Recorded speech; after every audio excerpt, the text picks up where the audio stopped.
तो भैया लोग तो उनके बता दी तो सावन चल देले बा जैसे कि सावन के पहला सोमवारी मतलब कि चल देले ह। आज सब लोग जो है कि बोलम गाना सुनत बा। हम उम्मीद करते कि तू जो है कि भोजपुरी का नंबर वन बोलम गाना सुनत हो लोन खेसारी लाल यादव का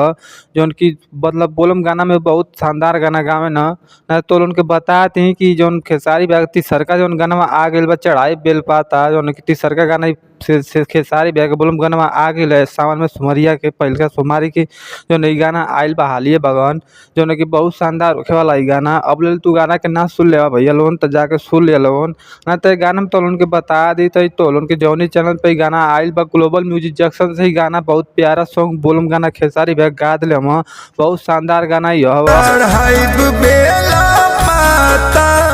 तो ये गाना सुनला के बाद हमके मालूम ये चला था कि गाना जौन बा लव वाला गाना मतलब इमोशन वाला गाना बहुत प्यारा सॉन्ग मतलब भोजपुरी वाला इ गाना गा दिले हम खेसारी भैया लव वाला गाना जेके सुनला के बाद मतलब बहुत अच्छा लगा था शायद मजनुआ वाला ऐसा को कुछ गाना हवा जेमे हम तो उनके बता दी तो एमे मतलब एमे इ बात होला है कि मतलब खेसारी भैया के जो है ना कि एक्सीडेंट हो जाला एक्सीडेंट काहे होला जो है कि इनके जो गर्लफ्रेंड भी या मतलब इन खेसारी भैया पर जो है कि शक कर दिले कि मतलब खेसारी भैया जो है कि दूसरे से मतलब केहू से बात उत करना मतलब इनसे प्यार ना करे ना तो उ का आगे खेसारी भैया के जो है कि धक्का दे दिले मतलब उ गाड़ी से गिर जाना मतलब गाड़ी पर जाके गिर जाना आ जो है कि बहुत सीरियस हो जाना जाके भर्ती हो जाना मतलब हॉस्पिटल में। तो ओकरी बाद जो है कि इनके जो गर्लफ्रेंड भी या बहुत पछतावा होला खूब रोवेले गावेले और बोलम बाबा से मतलब जो है कि खेसारी भैया के ठीक होखला से जो है कि खूब मांगेले और मतलब ऐसे ऐसे गाना में बतावले कि भोले बाबा हम तोके चढ़ाई बेल पाता ऐसने खूब ठीक होखला के बारे में खेसारी भैया से बहुत रिक्वेस्ट करले ऐसे गाना में दिखावल जाता।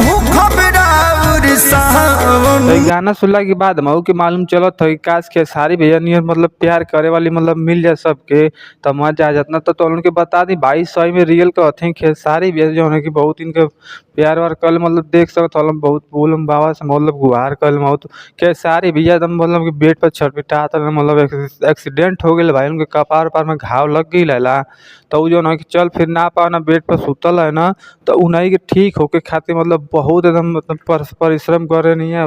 मतलब बहुत भोले बाबा के पूजा पाठ मतलब करे नहीं ऐसे गाना में बतावल जात ह। ना तो गाना तू ना सुन ले भैया तो जाके सुन लिया लोन नहीं तो वीडियो शूटिंग के बारे में बता दी तो बहुत अच्छा अच्छा सीन में दिखावल जाता बहुत एकदम रियल लगत ह जेमे खेसारी भैया मतलब देख सकत ह कैसन अपन लुक बनैले हम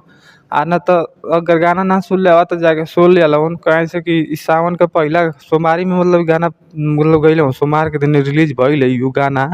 जौन की वेट करत ना खेसारी भैया गाना के रिलीज करे खातिर आ ना तो हम नेक्स्ट वीडियो में मिलत है।